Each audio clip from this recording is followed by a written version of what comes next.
So we're here at the neighborhood pond. Now there's this, oh, I got a bite. I got a bite, and it doesn't seem to be an uber small fish. Well, it's not a big fish, but I got a bite. I don't know what this fish is. Oh, that's a good fish. That is a good fish. That's a good sunfish. Oh wow, I didn't even get my intro done. Oh, that's actually a good sunfish. That could be my PB sunfish, guys. That's a good sunfish. Look at that big sunfish.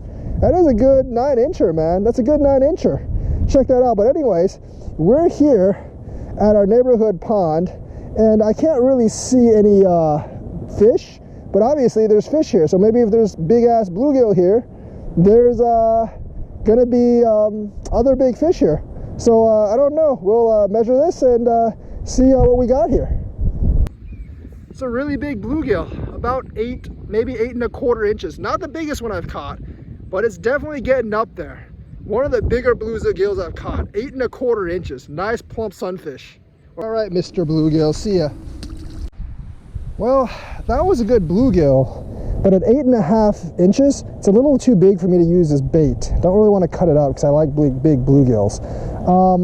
So we're actually going to explore around the pond to see if there's any fish out there. I'm actually looking for bait for me when I go to the river, but I'm also hoping to catch something big in this pond. I'm not really sure if there's any big fish in this pond, but I guess we'll find out. I'm going to leave my poles there and venture into the dark and scary woods of doom.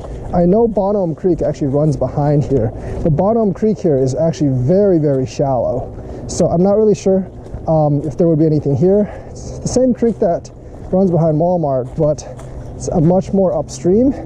And maybe I'll actually be able to get some suckers in the creek. I don't really know because the suckers weren't there. Maybe they just ventured upstream here. We'll see. Now that looks like a promising little creek. I think I'm going to fish that. Well, that creek sucked. The water there was like a lot colder than it is in the actual pond. So there's nothing in that creek. I decided to toss all 3 of my baits into their pond because basically I have caught like bass and pike before with fish heads, so I'm gonna hope we can catch something big with that. I don't think there's actually any catfish in this pond, but I'm hoping there is. And with the worm, well, the worm can catch stuff. What stuff? I'm not really sure. Oh, there's another fish on here. This is like the 4th one. Oh, this is a bass. This is a bass. All right, all right. Hey, got a bass. A bass. Largemouth. Nice, nice, nice, nice, nice, nice, nice. Would you look at that? A largemouth bass. A very small one, but a largemouth bass. I haven't caught a bass in a while. Largemouth bass. All right, little bass. You're a champ. First bass I've caught in like a couple of days. See you, bass. I think I sort of figured this thing out. So like, there's actually a drop-off. There's actually a drop-off area of depth, and then if you throw it right there with the drop-off area with a larger bait, it'll get taps a lot. I've gotten a lot of bites, but not too many hooks. I think a lot of them are bluegills. I hooked that one bass, but a lot of them are bluegills, so their mouths are just not big enough to take the hook. And see, like, I just got tapped there, but obviously no hook. So like, doing this hook, basically you're only going for bass. Oh, it's another one. It's another one. Fighting pretty hard, but you know, it's a bluegill, so it's not going to be that big. But anyways, you know, it's coming up. It's coming up. Yeah, not too bad of a gill, and this lake's full of them. If you just throw at the divide between deep and shallow, you will actually get a lot of them. It's kind of bending, but you know, it's coming up. It's a bluegill. It's a bluegill. Not bad. I have the drag set, so it's going to be a while, but yeah, bluegill. All right, fat gill back in the water. Got another bite. Got another bite. I really hope it's not a bluegill. Feels like a bluegill though. Yeah, it's a bluegill. Really want to catch something besides a bluegill, but it's bluegill after bluegill after bluegill. This one's a little plump though, really big. Look at this fat 9-inch bluegill. Fat 9-inch bluegill. The pond is full of these things. A fat 9-inch bluegill. My hand's about 8¼ significantly longer than my hand if you count from nose to tail.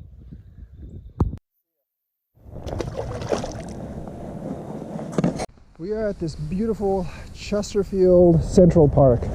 This is fishing in fishing areas only. That's what the sign says here. fishing in fishing areas, and this is a fishing area. It's catch and release only, which is fine because I usually do catch and release. But I have a worm in the water. I also have a piece of cut bait in the water, and I'm going to toss with this pole. Now, the thing is, I'll probably get bored tossing with this pole in a while if I don't catch anything with the swim bait. So I'll probably just end up using all three bottom baits. But we'll see what we can do with this. Another fish. Well, it's not the first one today. It's the first one on camera, but it's a pretty big bluegill, actually. Oh, it's a pretty big slab. It's probably like 8-9 inches, just like the ones I caught yesterday. A little bit bigger than the one I caught earlier. Oh, nice little bluegill there. All right, actually nice, really big bluegill there. So quite a big bluegill on the worm. I wish I had a weight, but I actually don't have a weight. But this is a good bluegill. 9-inch bluegill. 9-inch bluegill. One of the bigger ones I've caught this year. It's not that fat, but it's a pretty long bluegill. Nice bluegill. All right, Mr. Bluegill, back in the water you go. All right, I've kind of given up on tossing the swim bait because honestly the swim bait kind of sucked, and it's pretty obvious by now that no one's hitting after tossing it for like an hour. So we're gonna go with 3 set baits now because it seems to be working better. I think I got a fish on the bigger pole. Yep, definitely got a fish on the bigger pole. Doesn't feel as strong because it's on the bigger pole, but it's another fish. That's a rather large sunfish as well. A lot of these rather large sunfishes. But unfortunately, I can't get anything else besides these rather large sunfishes. Wish I could get something else. Alright, rather large sunfish. See ya. Hoping to get something else besides rather large sunfishes. Because I really haven't been able to get much else. Like, I know bass will bottom hit worms as well, but it seems like they're not really active right now at all. The only thing that's really active are these rather large sunfishes, which is a bit of a disappointment because I don't want to just spend all day catching rather large sunfishes. Look, got another rather large sunfish, I would think. Yep, another rather large sunfish. This one swallowed the hook. No, this one's actually quite a bit smaller. I think it did swallow. No, the hook's right there. But I can see the worm coming out of its gill, which is kind of weird. But the hook is actually right there on the side of the mouth. So there we go, another sunfish. This one's not nearly as big, but it's another sunfish. All right, you medium-sized sunfish, see ya. That concludes the frustrating fall adventure. We only caught 1 bass and many, many, many dozens of rather large sunfish. Now, the two ponds I caught it from, one I don't really want to eat fish out of, the other one is catch and release only. There are many bass in both the lakes, so that's why the sunfish get rather large, especially in the second pond. Several 9-inchers in there. But catching rather large sunfish for 2 days straight is infuriating. I wanted, a carp, a big bass, or even more, a giant gato fish. And there were just no gato fishes. They were just not biting. I came back to St. Louis from Wisconsin about 2 weeks early for Thanksgiving to catch a massive gato fish, and I have not caught one yet. So fall is being extremely frustrating, catching nothing but rather large bluegills. The curse of the rather large bluegill. So that is the end of this adventure. I will be continuing to try to catch a really big gato fish sometime. So wish me luck, and I'll see you on the next adventure.